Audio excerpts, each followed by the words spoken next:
गरुडगमन तव चरणकमलमिह मनसि लसतु मम नित्यम् गरुडगमन तव चरणकमलमिह मनसि लसतु मम नित्यम् मनसि लसतु मम नित्यम् मम तापमपाकुरुदेव मम पापमपाकुरुदेव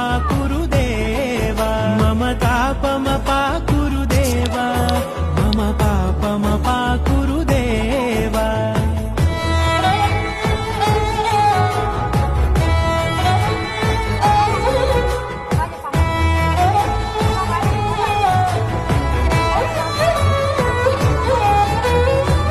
जनयन विधिनमुचिहरण मुख विबुध विनुत पद पद्मा